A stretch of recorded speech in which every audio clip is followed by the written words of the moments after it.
What's up, everyone? Welcome back to another episode of Empty the Benches. Nick and Mac joined today by David Stark, one of the members of Cook Stark Management, as well as the host of the Athletes Podcast. Dave, I know it's only been about 48 hours since we've seen each other, but it's good to see you again, my guy. How you doing? Yeah, we're a bit more well-rested than we were last time. Maybe a little bit warmer also, being in the Pacific Northwest and not minus 20 Pittsburgh, right? Just about.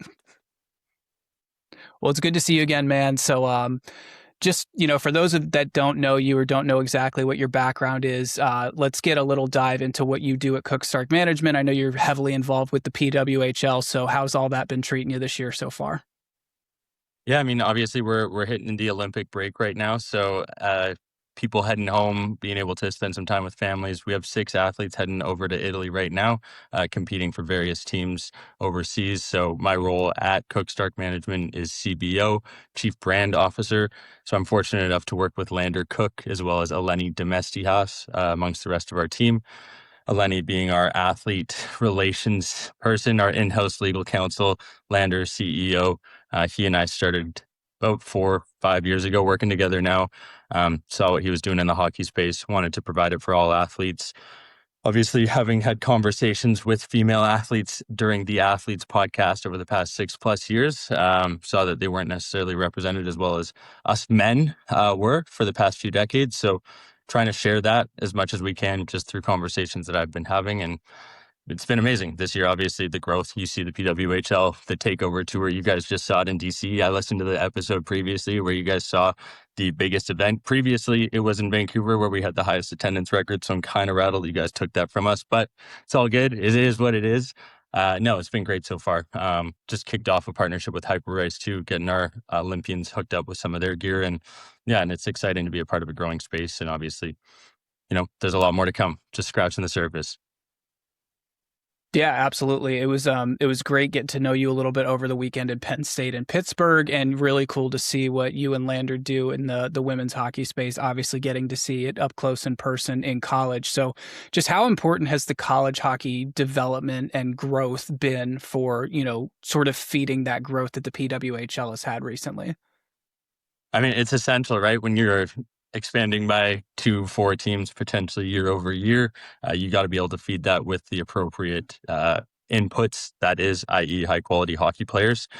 Obviously, there is some at the NCAA level. You see that time and time again right now with the quality of hockey that's being played. When you watch at these takeover games, people are enjoying it. It's not just the ideal sport to be watching for women. It's now every hockey fan wants to enjoy watching women's hockey because they're competing, they're out there giving it their all, and they're trying to get to that next level, which is the PWHL, which ultimately is the end goal for everyone these days. And it's fun to be a part of it. Like I said, I think that there's still so much more to come once brands realize what they can get from an exposure standpoint with these athletes. There's a heck of a lot of untapped opportunity in the PWHL, all women's sports. Obviously, that's why we're in the space. We're bullish on it, but I think, the NCAA is contributing to that. We saw it at the women's game. They've got tons of attention, 30+ cameras on these athletes, getting them the additional insights that they need, the exposure to get to that next level. But, TV deals, all that stuff, again, takes time, money, effort. But bright future ahead. It's exciting to be a part of it, like I said. Hell yeah, man. Dave, I want to back you up a little bit. Let's hear a little bit about kind of where you grew up. And I always like asking guys, what's your, I like to call it hockey origin stories. What's your first earliest memory of hockey? How'd you get into the game when you were a kid? Yeah, I was probably 5 or 6 years old, falling flat on my ass, making a save for the first time as a goalie and falling in love with the sport after that. Recognized that I didn't necessarily need to score the goals. I was okay being the one behind the front lines trying to stop the puck. I'm a goalie, if you couldn't decipher that, between the last 30 seconds. And grew up in a goalie family. My uncle Hutch ran In Goal magazine. My cousin Matthew Hutchison's a goaltender here in the BCHL. And I've just been a fan of the sport for so many years now, and to be able to impact athletes in a positive fashion with it, still play the game 3, 4, 5 times a week right now, because being a goalie, it's in high demand. And, I don't like to say no. I need to learn how to do that. But man, it's a sport that I'm very grateful to be able to play. The relationships that I get, guys that we spent the weekend with Nick, over the past 3, 4 days. Like ridiculous how intense some of those guys are in the hockey world. I am just again scratching the surface when it comes to the depths that those guys go. They could be sitting on the couch talking hockey stats for hours. I'm a fan of all sports athletes in general, but man, the hockey world is pretty incredible. So I'm fortunate to be a part of it. Learn from these individuals like Lander, like Eleni, who are brilliant hockey minds. And yeah, hopefully I can do my part in making sure that, we get the athletes what they need from a brand perspective, from a monetary value, because, these salaries, 40, 50, $60,000 are not necessarily going to pay the bills in a New York, in Vancouver, where, it's expensive to live and you need to support yourself in other ways other than your salary, right? Yeah, absolutely. So I know you're a big Canucks guy from up in the Vancouver area. So who was like your guy growing up? Were you a big Bobby Lou guy, or are we going back a little bit further than that? I saw a couple of your guys' interviews with the Caps jerseys on. I thought about throwing on my Bobby Lou signed Team Canada one just to throw a little Mm, USA Canada in here, just in case people weren't aware of who the better nation was between the two. But all that being okay. said, yeah, no, Bobby Lou was my guy. I, remember telling my dad at a young age, I was like, I think the Canucks might get Roberto Luongo, and it ended up happening. I don't know if I manifested it. Well, I'll take it. Either way, I have a couple of his jerseys. I grew up like watching Danny Kluche do the splits every time someone took a shot, and then I was like an upgrade to get to Luongo. And no, I'm a big West Coast Express was like my team growing up. My dad took us to the locker room at one point, won it through work. And I, was shaking Brendan Morrison's hand. And, I remember we were talking about that. And it's wild, again, how those little moments can impact you for such a long period of time afterwards. And maybe that's what inspired me to be interviewing athletes down the road, because it was such an impactful moment. But yeah, I mean, was fortunate to watch the up and downs that came from the 2010, 2011 season, losing that to Boston. Heartbreak, as everyone faces in sport, it's something you got to deal with. I'm glad I was exposed to it a little bit there. Haven't really been able to watch as much as I would like over the past 10 years living out east to watch, but they haven't been great to watch anyways. So now that we lost Quinn Hughes, I don't know what I'm going to do. I think I actually said over the weekend, Nick, that it might be my new goal to try and buy the team, because the goddamn Aquilinis can't manage it for the Dems. So I might be shooting myself in the foot, because they're crazy businessmen and they'll try and squeeze me for every penny when it comes to putting pen to paper. But yeah, someone's got to do something about it. Proper rebuild, at least it's in place. So hopefully the Canucks can do something down the road, but not next year, that's for sure. No, it seems like it's kind of been that way for like the last couple of years. They just can't keep talent there for whatever reason. So I do recall you saying that over the weekend, and I think it would be great to see you buy that team. That would be an injection, like a Narcan straight to the heart of that hockey team. So would Yeah, love we to see we that. need to get like a Green Bay Packers situation going where it's like a Yeah. co-op and the whole city of Vancouver just like has a part ownership in it, something like that. That's what the Canucks really need, I think. Nick, you and I said it. I said the Green Bay Packers is the model we run with. I think we run it Yep, in Canada. We create a hockey team that's supported by the surrounding city. I think there's legs to it. I think if you there you get the go. right people in place, you get some individuals like a Nick Bowens and working in hockey, you give There him, you go. a little bit of exposure. We hire all through them. We don't have to pay any recruiter fees. There I you think we go. got legs right now off the hop, boys. I can hire That would directly out of sport management at Brock University. I got a good relationship with them there. I heard we can probably have some support from, alcohol branded Fairway Co. Who knows? We yeah. got some options, gents.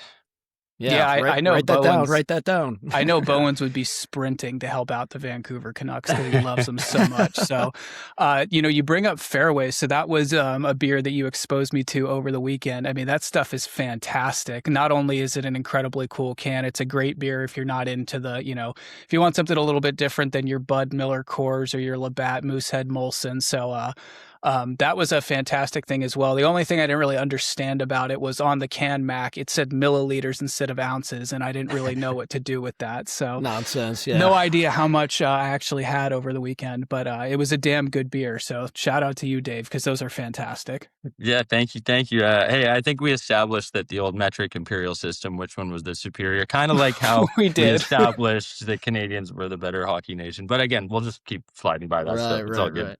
Yeah. Well, you mentioned Bowens and working in hockey, boys. I've been waiting to hear about this trip. You guys got to jump in. Tell me, start at the beginning. Thursday, you guys got down there, right? What was the vibe like? How was it? It was awesome. Dave, I think your trip started about 12 to 15 hours before mine did. So it took you a while to get down there, but hopefully it was worth it. Yeah, I honestly, we're going to repost this via the Athletes podcast just because I don't like sharing things 14 separate times. And this is going to be a super concise story. But like Wednesday night, 11 p.m., Red Eye leaves Vancouver, 7-hour flight to Atlanta, 6:50 arrival, got about an hour worth of sleep. Wake up, walk over to your connector to get you to Pittsburgh. You get into the hotel at like 11 a.m. So that's just 12 hours. Then, you take the city bus. You don't pay for that. The bus driver is like, gives you crap. It's typical Pittsburgh experience. You get the early hotel check-in. You nap for a couple hours. Lander shows up. You meet Bowens, at check-in. You snap some photos. You watch Bedard, Barry, Crosby, Letang, Malkin, the first trio to get to 1,000, or not the first trio. Their trio hits 1,000 games played. That was sick. Be able to do that. We all get out on the ice and some more pictures. A lot of pictures throughout this process, Mac, if you couldn't tell. All 14 of them captured by Bowens online and updated onto the Working in Hockey socials page. No, it was sick. Amazing experience. And like 80 plus people. What he's built is really cool. He's a very impressive business communications community guy that's like, he's got his head screwed on straight, and it's cool to witness. It's cool to see his whole his whole MO, and I know he talked about this during the trip, was he wants it to be anti-career fair. It's not the whole wear your little suit and tie, wait in line with your resume and be like, "Hi, sir, I'd like a job here." It's cool that there's so many people, in the industry or want to get into the industry, and you're constantly, meeting new people from different backgrounds. You're getting advice, you're giving advice. It's just a really, really cool experience, and that is me saying that at a Penguins event. Did I ever think in a billion years I'd be saying that? No, but what's sick about it is like you said, it's like all these people obviously, if they're interested in the page Working in Hockey, they're obviously hockey fans, and so rather than rent out some gymnasium or some bullshit like that and do a career fair, like bring them to a hockey game, like have them meet each other at something that they can all kind of like bond over and break bread over, and somewhere that they're all comfortable and have a common shared interest to launch those conversations. So I think it's really smart. Yeah, absolutely. And even when we went and sat, they had us out like on the concourse prior to the game. And then once the game started, we kind of had like 3 to 5 loose rows in our section. So you could mingle, move around, talk to people, sit next to someone you hadn't talked to yet. And it was just a really, really cool experience. And is that because the Penguins are struggling to sell tickets? That's exactly what it was. Yeah. That franchise is in just such a tailspin. They had to do it. So love to see it. But no, it was great. Man. I mean, Dubas has got those boys running around. They're impressive, still in a playoff spot. Like, if your Caps had made a run at a guy like Sheaford or Garland, maybe you guys would have a shot. But right now, Pittsburgh's playing well. Gino, Crosby, Letang, you got my boy. I can't even say it. You guys took our goaltender. That's it. I don't even want to bring it up. It's fine. It's all good. It's all good. Yeah, they're making Anthony Mantha look pretty good right now, so that's just a huge slap in the face to me. But that was legend. Exactly. Valdor legend, right? I think. That was Thursday night. After that we did a nice little loop of Pittsburgh trying to find a bar. We walked in a circle for about 15 to 30 minutes and then found a pizza place that was open late and got a couple pies and a couple beers. So that was nice. And then Friday morning up early on the road to Penn State, did not pass anything of interest or merit on the way from Pittsburgh to Penn State. But, other than gun stores. Other than a lot of gun stores. So probably fireworks stores and shit like that. Yeah, like the Phantom fireworks billboards.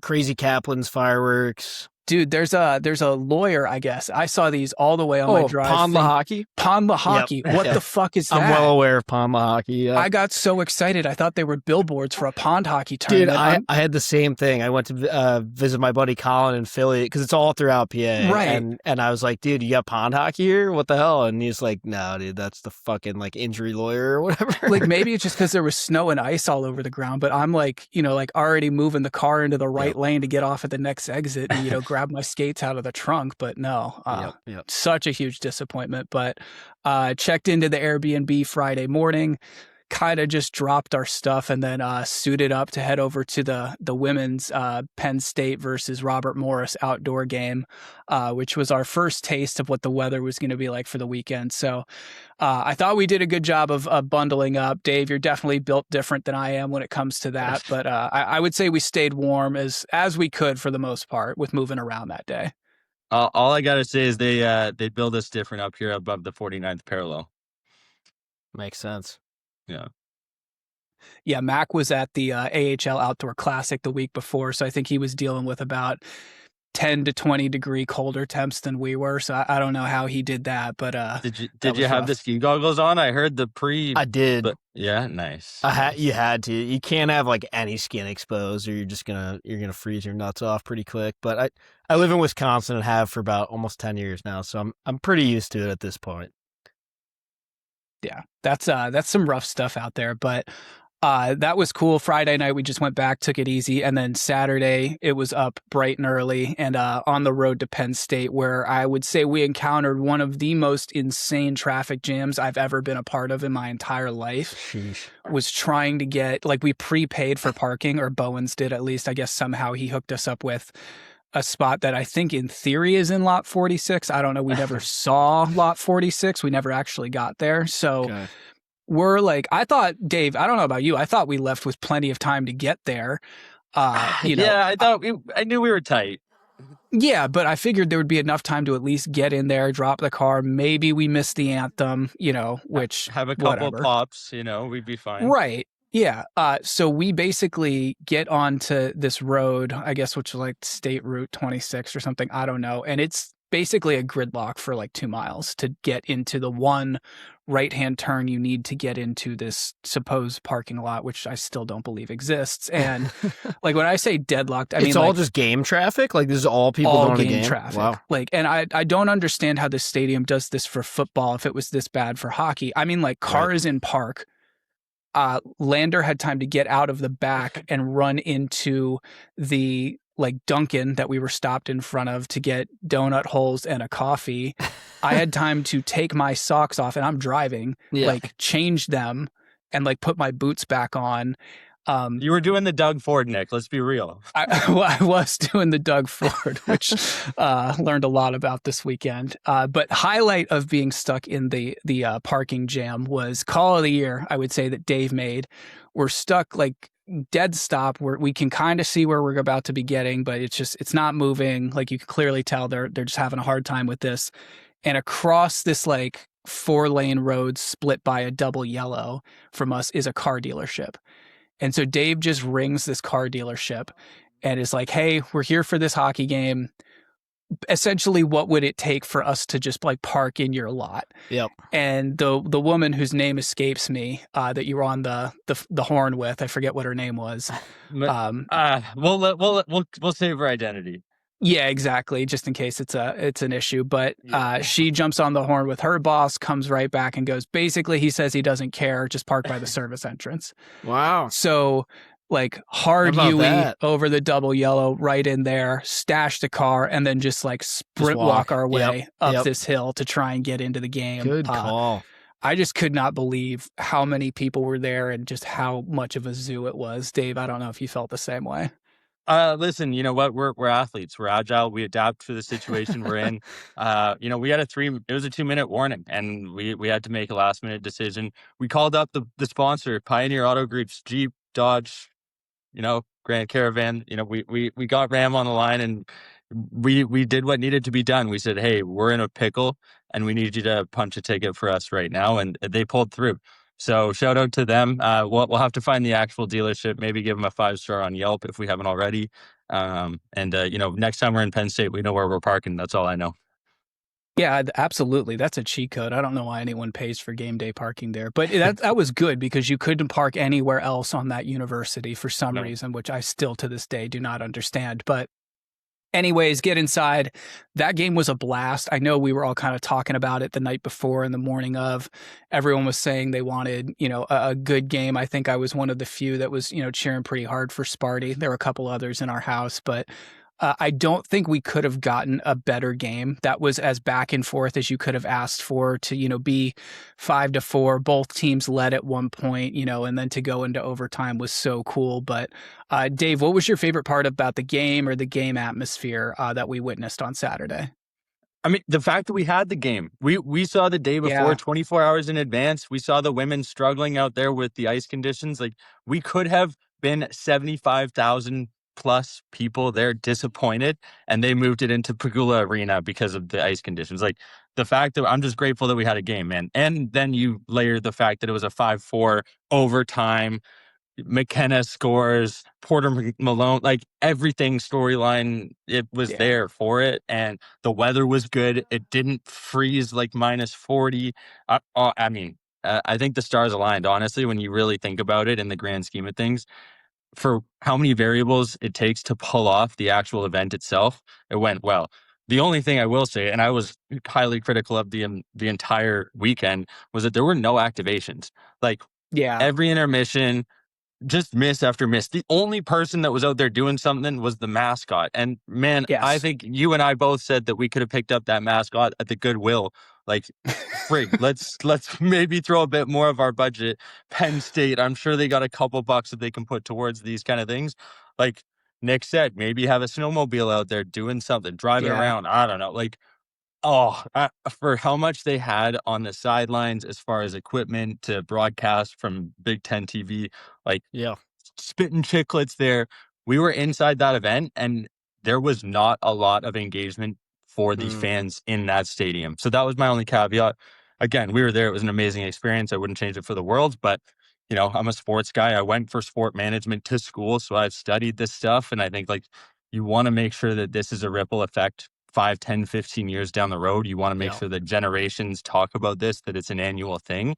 And if you don't have those in-game aspects that make it super special, like I talked about, like where I'm shaking Brendan Morrison's hand, like, you don't have that, and you end up missing out on a lot of the secret sauce that is sport.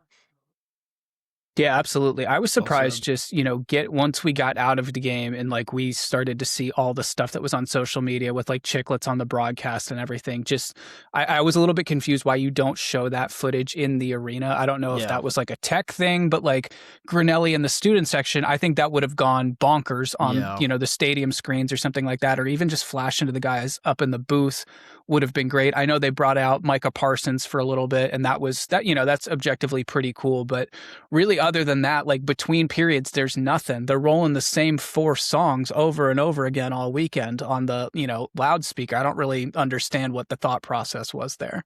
Even for the wackos decide to remove their shirts and go tarps off for a couple of minutes, like, Nick, we got to give some of those guys some love, even the ones that were up top in the 300s, Yeah. like, just little bits. That's what really gets people going. And then that 75,000 turns into 150,000, and it just grows from there. Whereas, if you're just playing a 1+1 game, it doesn't always equal 2, right? Yep. Yeah, absolutely. And one of my favorite moments from that game was those 2 idiots that climbed all the way up to like the upper deck of like the football stadium in stands that are absolutely not shoveled off at all. There's still like a good like 6 inches of snow on these. And these guys are like tarps off, waving them in the air. And finally they make the poor security guards chase them up there to bring them back down. But yeah, like Dave said, they didn't really stop anyone because there was a group about one section to the right of us that just went tarps off for pretty much the whole game. And Wow. if I'm Some not legends out mistaken, there. someone joined them for a little bit though. But Yeah. how'd that Was go? that I don't, there was a Tyler Tyler? I think I heard Tyler is his name. I don't know. I don't ring a Yeah, bell. something Anyways, like that. yeah, weird. But man, what a weekend! And we capped it off by driving 4 hours, 5 hours back up to Toronto. My flight gets canceled. I rebook. Oof, I get oof. rescheduled back, wrapped around. Made it back for work Monday morning, 7:30. Snapshot. You got it, Nick. You know the drill. Ooh. Hey, all in a day's work, right? That is Brutal. rough. I mean, you do it for the stuff you love. I was saying once I got home to a friend of mine, that's probably one of the most amounts of hockey I've consumed in 3 days. So we attended 4 hockey games in 3 days. We did the Penguins game Thursday night, women's outdoor game Friday, men's outdoor game Saturday afternoon, and then went to the women's indoor game Saturday night against Robert Morris to finish out their series. And I think we tallied it up with all the games we watched when we got back at the Airbnb. We're probably pushing 10 hockey games in the span of 3-ish days. Yeah. One of which being another heartbreaking loss that the University of Manitoba suffered to the University of Alberta in overtime due to a That blown is call correct. that I will also get on those refs for. They probably heard me through the screen, but that was BS too. I'm still not over it. Yeah. Lander, Lindsay, you let me know. I'll hold it down for you guys anytime you want me to bring up that. Yeah. There we go. So what did Dave, what were your thoughts on Pagula Ice Arena? It was cool that we kind of like last minute just kind of were like, all right, like there's one more game in here. Let's just, go chill out. We got to watch Grace play again. That was awesome. So I thought, it's a really cool building. We've seen it a lot on TV, but it was definitely cool to be in there, in my opinion. Yeah, I mean, I grew. Well, I didn't grow up. Spent 6 years in St. Catharines, just a hop, skip, and a jump from Buffalo, where Pagula is a big household name. Sick stadium, honestly. We got to chat with RMU's assistant coach, thanks to Nick as well afterwards. Just again meeting people within the hockey world, and unreal atmosphere there for the women's game. Even then, like, you think about, there was probably 500,000 people there post game, after people shivering there, warming up, grabbing a nice hot dog. But really good stadium. Grace obviously performed well, a goal, assist in each game. First star, second star, no big deal. That's what CSM athletes do. It's fun to be able to go watch it in person. Obviously, in this day and age, social media, you see it from afar. Like, I'm on the Pacific Northwest, so I don't get to see a lot of these NCAA games. But yeah, it'll be sick for them to have Frozen Four again there in a couple months. It sounds like you, Nick, Lander might be there in attendance too. Yeah, it sounds like we might have to be. So that was an unbelievable experience. That building, it's definitely a little bit on the smaller college arena side, but Mhm. just like Munn, there's nothing wrong with that. It just means it's going to be louder. I think it's really cool just how, like when those student sections are stacked really deep, it just looks super cool and is a great atmosphere for everyone. But yeah, just echoing everything you said, it was so cool to meet, not only you guys but everyone else we were staying with that weekend, and network and trade ideas. You're on this podcast because of that, and now I'm exposed to yours and stuff like that. So just all in all, a great trip. And once again, shout out to Bowens for throwing together that event, which was fantastic. Yeah, it sounds like we're gonna have to empty the benches more often, make sure people are aware of the fact that this show highlights two incredible athletes who did an amazing job hosting on a weekly basis. I was listening to a couple of your ads previously, airtight conversations, way too much Caps content for me personally on a weekly basis, but I'll sprinkle it in.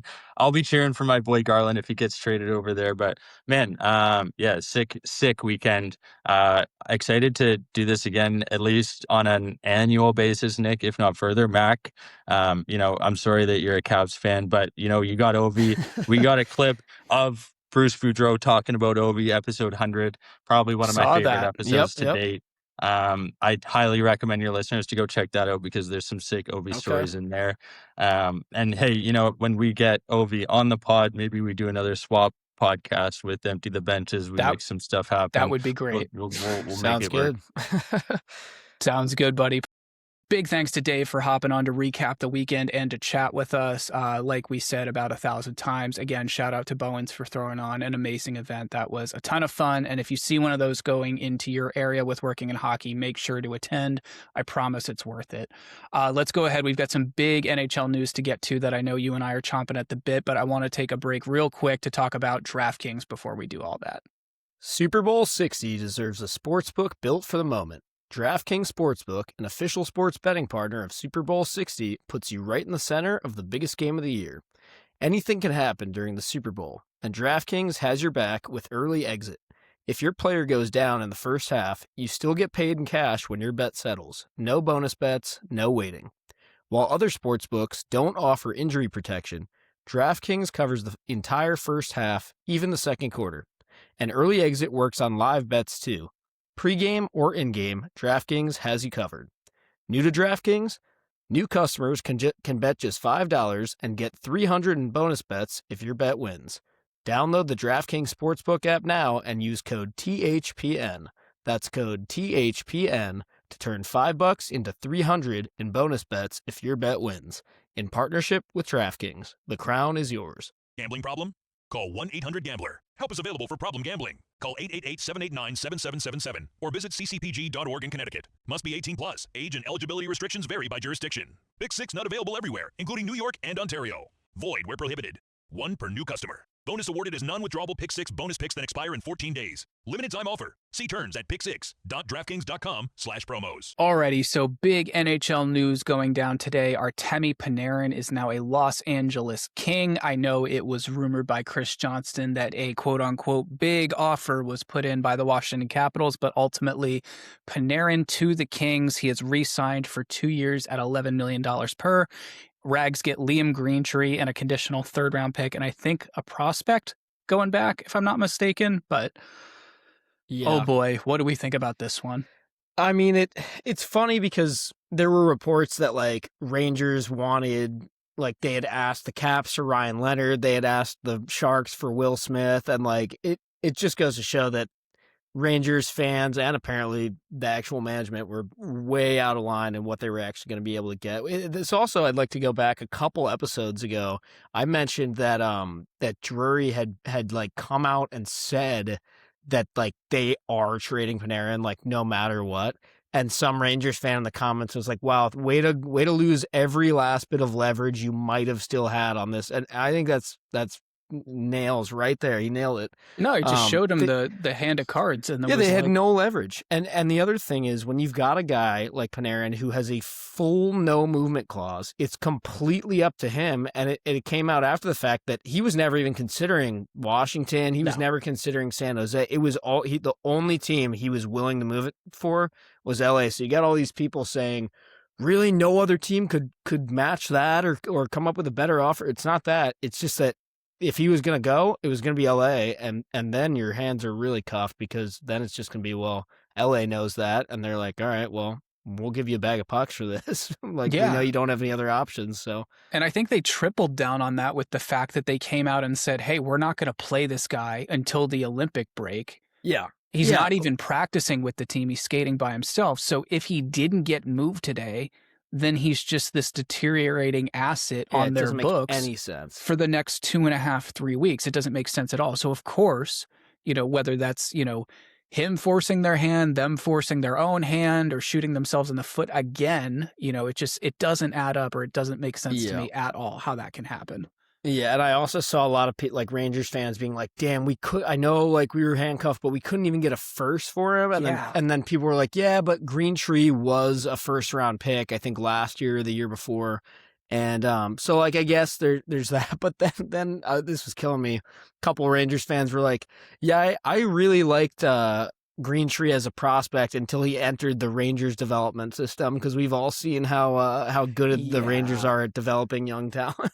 Yeah, no issues with first or second overall picks at all whatsoever in the last 5 to 10 years. So yep. Typical Chris Drury masterclass once again. How much longer? How much longer does that guy have to have a job? It doesn't get much worse than like the tenure he's had, especially in the last like 2 calendar years. I was talking with my dad too. Honestly, if you look at the Rangers, and I'm gonna have the Devils catch a stray here real quick.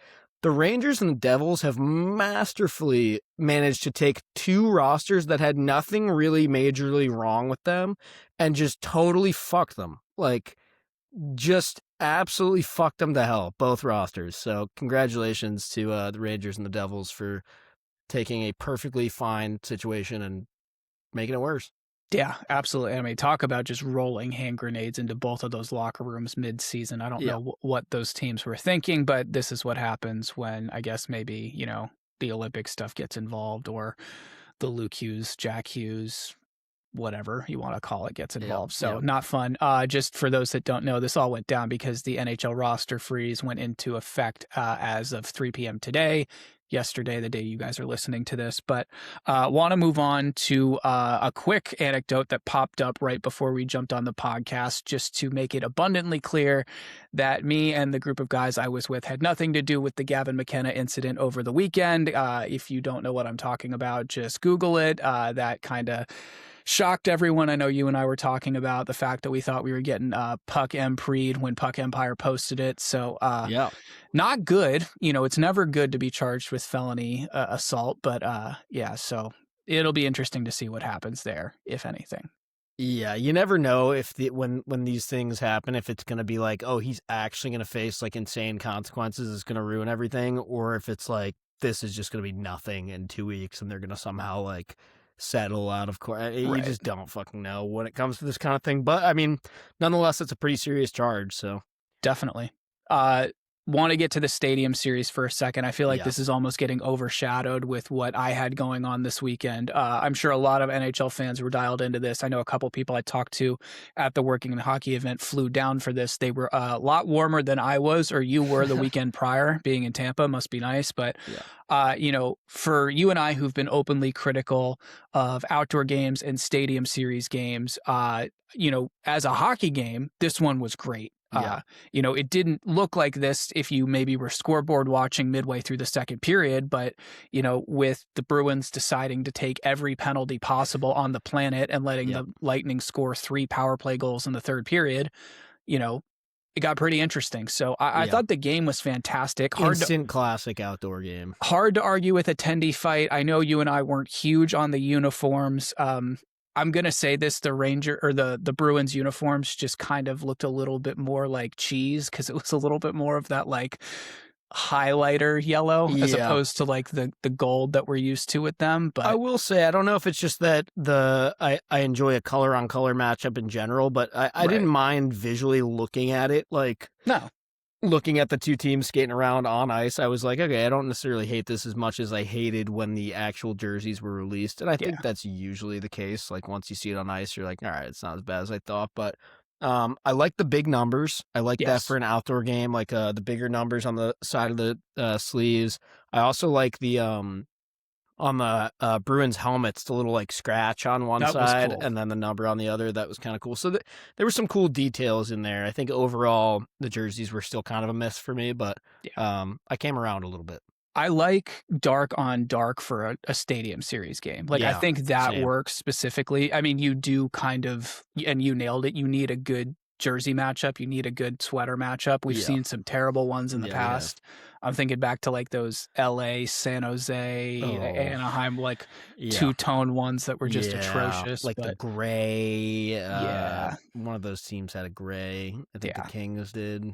It was just not good. But I mean, tendy fight. Who doesn't love a tendy fight? It was, I think there was on aggregate probably 1.5 punches thrown in the tendy fight, but still. But just, I mean, did you hear how loud that place sounded when the two of them met at center ice? And I also love the the etiquette of that fight, like him being like, no, you got to take your helmet off now too. And Vasi's like, yeah, okay, you're right. It was good to see them. Yeah, I think you can see immediately after the fight, they're both, like pat on the back, like, hey, we kind of did that, it wasn't like it was staged, but like once it was like, happens, fuck it, like everybody's fighting, like let's fucking get people fired up. Also, I sent you the clip, but Zadorov going to the ref afterwards and being like, so what happens now? And the ref's like, what do you mean? And he's like, well, what do we do about our goalies? And he's like, they're fine. And he's like, yeah, but they fought, so they got to sit in the box for 5 minutes. He's like, that's not how this works, man. It's like, let's just move on. He's like, well, that's not fair. What do you say? He goes, that's discrimination. He's like, what do you mean discrimination? And he's like, when I fight, I have to sit in the cold penalty box for 5 minutes and freeze my ass off, and they don't have to. And he's like, let's just move on, okay? Well, let's just keep this game if you want going. them to sit in the cold penalty box, the next one of them that goes to make a save is going to snap their hamstring in half. So can't have that. Or what are the backups supposed to do? Just get warm now? Come in for like a shot or two, and then yeah. No, I don't know. I'm shocked. I don't know if he was just like playing dumb or being funny or had never seen that before. But I'm like, I feel like collectively we all knew that one. Like the goalie's just you get a bench minor and someone else sits for it. Right. What did we think of John Cooper and his staff's outfit? Oh my God, this was crazy. And so I was a little confused when I saw the initial pictures because they had the football team with them, right? I think they walked out wearing those throwback Buccaneers. They were wearing the football uniforms, but then were the Buccaneers with them wearing like hockey jerseys or something like that? Baker and one of the other guys was there. Because I think maybe some of the Rays players were there too. I don't know if I was just like brain dead or something, but when I was looking at those posts, I was like, wait, why are some of them wearing hockey jerseys and then some of them are in these football uniforms? And then I was like, oh, that's not them in the hockey jerseys. But anyway, I mean, these are really out there. We've seen a lot of, I think we've seen a lot of in-depth and a lot of half-ass, outfits or uniforms or whatever you want to call it for these entries, for these outdoor games.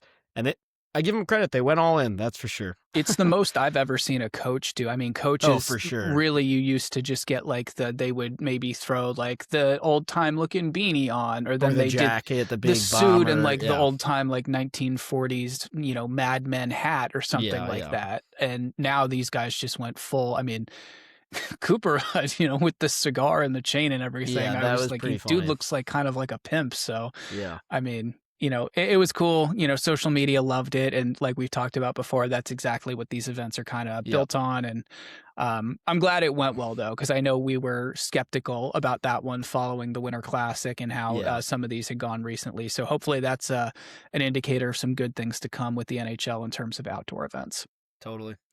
Let's go ahead and do the weekly recap. A lot to get to with this one. Fortunately, I did miss a couple of these games over the weekend. I have gone back and looked at the highlights and some of the game footage through them. But just if you had to give me one word to describe where you're at with the Washington Capitals right now, what would it be and why? Instead of one word, I'll sing you a little number from a song you might recognize in the early 2000s. It's just feels like one step forward and two steps back. Little Theory of a Dead Man, but that's really how it feels. One step forward, two steps back. We win two, we lose one. We kind of don't gain that much ground in the standings. I mean, I'll tell you what, it felt good to win back-to-back games for the first time in fucking 2 months or whatever it was. But just about. Yeah, it would have been really nice to even just get 1 point out of that Flyers game. This Predators game feels like a must win, or at least get something. You can't fucking get nothing out of this one. I don't know. It made me have hope, unfortunately. Those back-to-back wins in the Long Island, well, that was at home, but Islanders and Hurricanes, those two wins were absolutely massive. And I thought the team showed a lot of grit and a lot of character in those two games too. They both, you could sense that there was a real sense of urgency with the team, and so that's good, at least that they understand like where they're at.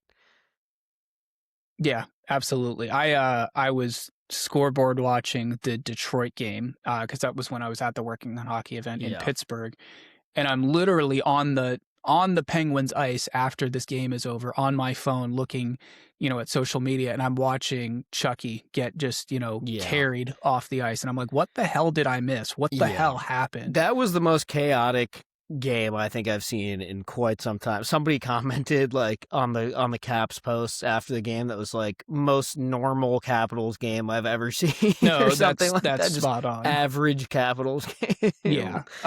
So in the span of like me leaving to go to Pennsylvania for the weekend, both of our starting goaltenders get hurt. Mikey week to week, doesn't seem like he's going to be back before the Olympic break. Dubois, I think they've pretty much already said, is not going to come back before the Olympic break. So I would hope that this break is enough. They have one more game coming up tonight, the night you guys are listening to this, against Nashville before this break starts. So my thought and hope process is that it's just enough for everyone to get healthy. It's never a good sign when you see, your goaltender for the night have to be carried off by two of your players. So definitely wishing the best for Chucky there. Yeah, and I also got to say, shout out Clay Stevenson, man. They put him in a really tough situation to play on back-to-back nights for his literal third and fourth NHL game ever, and you're playing them back-to-back nights. I think also that I read that if you look at like his AHL games the week prior to him being called up, he ended up playing like 5 games in like 7 days or some nonsense like that. Like this poor kid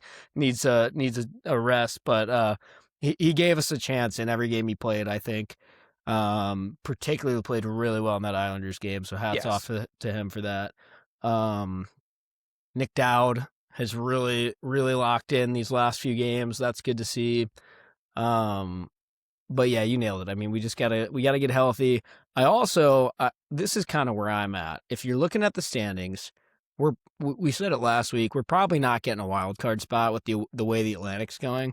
Correct. So you're figuring we got to catch Pittsburgh or the Islanders for second or third in the division, because Carolina's probably going to run away with the top spot there. They're starting to. Dream scenario, because also, let's be real, this team is probably not winning the Stanley Cup this year, even if we make the playoffs.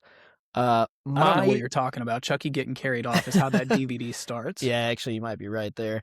My new ceiling and what I want out of this season, and I think everybody who's an NHL fan will agree with me. Give us one last Ovi Crosby first round matchup. All we got to do is get into that third spot, and the Penguins stay in that second spot, and that's it. We're playing each other in the first round. One final Caps Penguins in the Ovi Crosby era. I mean, I guess it could technically still happen again next year if Ovi keeps playing or whatever, but this could be our last chance. And I think the people deserve a 2026 Capitals Penguins first round playoff matchup. I would love that. And I think we all absolutely deserve that. I think the league deserves it. To add to the story, like, think about this, like, someday there's going to be a full movie or 30 for 30 or something like that, literally about the Ovi Crosby, like, thing. It's in my my phone notes. ESPN hit me up. Yeah, to have the last 20 minutes of that film be like, they played each other all these times in the playoffs in their prime, but then they also got to play each other when they were both kind of like on their way out of the league in very different roles than what they used to be on the team, and more of like a mentorship to some of these guys. And they're also surrounded by all these young guys. The Penguins got a ton of young guys that Crosby's trying to mentor and show the ropes. Like, same with Ovi and Leonard and all that. Like, I don't know. I just think the journalist in me is like, this is too good of a story. We need that shit to happen. So that's what I'm rooting for. It blows my mind, and I was talking to people about this at the Working Hockey event. Just every time they have played each other, the winner of that playoff series has gone on to win the Stanley Cup. That is fucking ridiculous. I really can't think of any other rivalry in sports that's like that. It's because it's so much deeper than just those two guys. I mean, they're obviously, the two of them saved the NHL, for lack of a better word. That's exactly what they did. They did. And then, I mean, when you just look at how deep it runs with those teams across 10, 15 years of it is just absolutely insane. So I'm totally with you. I think that would be fantastic. Makes me a little bit nervous right now thinking about how that playoff series would go, but I would absolutely agree. Be here for it. But I just want it to happen. Even if we lose, I don't care. I think it's can't miss television. And I think it's also worth pointing out that since we've started this show, we have not had a Caps Penguins playoff series. You're right. If you've been with us since the beginning, you know why that's significant. Yep. Yeah, we'll have to make sure Harry gets on if this actually comes to fruition. Absolutely. So final things with the Caps. I want to preview this upcoming Predators game a little bit. Yep. Big news with them is that Stanley Cup champion coach of the Washington Capitals, Barry Trotz, stepping down as GM of the Predators. Yep. As soon as they can find a replacement. Who knows when that will be? I wonder if they're going to take some swings over the Olympic break here, but definitely not the position I think anyone saw that Predators team, was going to be in over the last couple years. It's okay right now. They're kind of, they're just below the 60-point mark in the Central Division, kind of middle of the pack.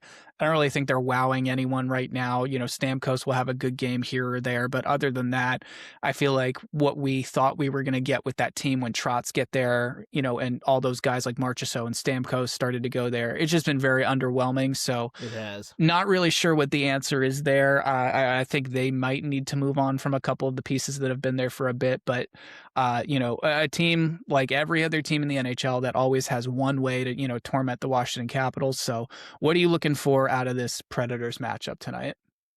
I think I want to see that same sense of urgency that we've had the last couple of games, and I want to see them leave it all out there. I mean, a lot of these guys aren't going to be playing hockey for a couple of weeks here, so you don't want to be sitting on that beach sipping a pina colada, being like, "God damn, man, I could have went a little harder into the corner to get that puck on that." You wanna be relaxed on your vacations, or obviously a couple of them are going to the Olympics, but I want to see all these guys really work hard one last time before the break. So I think if they do that, hopefully we'll get the result we need. Yeah, I think the Preds definitely struggle a little bit on the road. I think if you factor in their overtime losses, they're, I think, 4 or so games below 500 when it comes to that.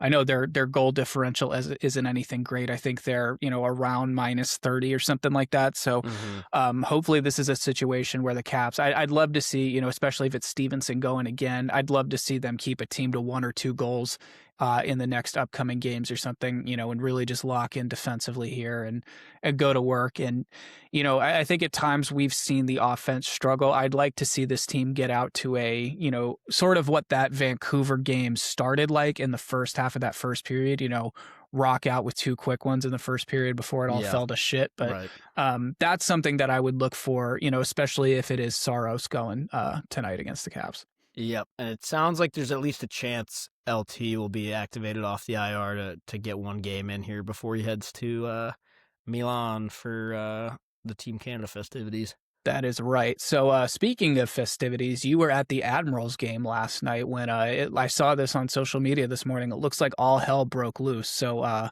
dude, yeah, this Admirals team, I've been to, I think I've been to 5 or 6 games this season alone, and I typically go to at least 5 or 6, sometimes more when they make the playoffs, games per year. This has got to be the most like aggro Admirals team I've ever seen. Every game I go to, they're like racking up penalty minutes like it's nobody's business. And last night was more because they were playing the Griffins, who are just a ridiculously good AHL team this year, and they were down 4-0 real early, and then 5-1 not too long after that, and you could just see they were frustrated. So that's kind of where the fighting and the penalties started from last night. But we almost got a tendy fight in that game. Sebastian Kosa and he's a big dude, man. Yeah, and Magnus Krona really were fixing to go at it. The refs weren't having any of it, unfortunately. But no, I mean, I've picked up on that just from the few. I went to 1 game this year and then, watched that outdoor game that you were at, and you could definitely tell. I mean, I think we had 2 fights in that season opener that you and I went to. Yeah, they're feisty. Right off the bat too against Texas. Like they did not waste any time setting the tone there. So, good to see them throw down at least with Grand Rapids. I don't know if anyone's going to touch them this year. I think it's just a question of who they play in the playoffs at this point. So it might be. They are absolutely loaded. Another thing that's absolutely loaded, let's go over to college for a second, and that is going to be the Beanpot final, which is this coming up Monday, the day after the Super Bowl. So it's going to be a BU versus BC final, which I know it's been a little bit since we've had one of those, which I'm very excited about. But BU beat Northeastern in a shootout. Cole Hudson with the winner. That was awesome to see. And then BC beat Harvard 5-1. So who will you be pulling for in that Beanpot championship game? He asked rhetorically. Yeah, BC, of course. My mom's an alum, and it's great to be a BC Eagle. So there you go. Fuck BU. Sucks to be you. That should be a really fun game. That's a game in a tournament that I've always wanted to go to. It's just so hard to get tickets to because everyone in that city wants to go. And when you factor in ticket cost and then flying up there or training up there and staying in a hotel, it just ultimately it never adds up to make the wallet very happy. But looks like it should be a good one there for college hockey, which we're starting to get into the thick of it now. I think, all these games are really must-win games for these teams down the road. The rankings are really going to matter, especially once we get into the conference tournaments. I think that's going to be a huge deal. 100%. Anything else before we wrap up? Any trivia at all, or? Let's see. What here I got something for you. It's not hockey related, but I was thinking about this last night actually. What have you seen The Breakfast Club, the movie? I have. What year do you think that movie came out? What year do I think that movie came out? Yeah. I want to say late 80s, early 90s. Need a year. I'm going to go 1989. Okay. That's about what I was thinking too. I think my guess was 91. Okay. It came out in 85. Huh. That was just kind of surprising to me. All of my frame of reference for that was I was just trying to think about what year the song came out. No, yeah, fair enough. And honestly, if I thought about it that way, I think that makes a little more sense that song would have been out around 85. Right. But I don't know. It just feels like more of like an early 90s movie to me. Yeah. How did that come up? Like, were you just thinking about that No, earlier? I was at Elwood's, and they had, after all the games were over, they had that on the TVs just playing with like subtitles on.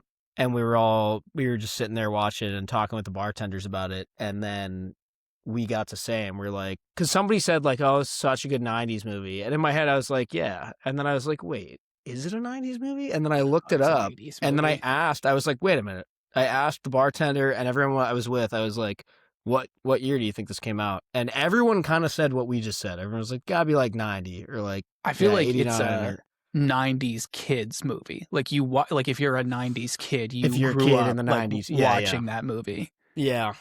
Yeah, that makes sense. Emilio Estevez, man. That's right. Yeah.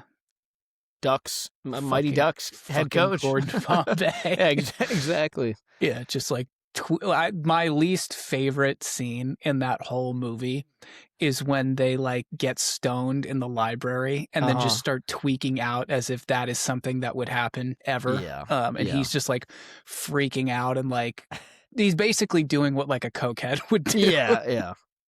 Yeah. Well, that's all I could come up with. I was before I thought of that, I was going to grab this box of popcorn and just like start asking you to like name ingredients in it or something. So I guess I'm glad it didn't. Let me get we could still final answer and butter final answer. Let's see. Yeah, well, butter flavor. Okay. Butter flavor. Palm oil, salt. Should have Nice. known that one. Yeah, I don't know. Some other Palm stuff, oil, too. huh? Yeah. Could be the move. We should sign off. Exactly. Well said. Guys, make sure you're liked and subscribed to all of our stuff as well as Dave's over at Cookstar Management. Make sure you're logged into CSM stuff. Follow the Athletes Podcast. It's a fantastic show. Dave does a fantastic job with it. Make sure you follow Working in Hockey as well. Thanks again to them for not only this awesome beanie. It is a beanie, not a toque. I was with Canadians all weekend. I have to like get that back in my head. But yeah. Bowen's fantastic job as always. So a huge friend of the program, and we'll absolutely throw that back any chance we get. And we will see you guys in the next episode.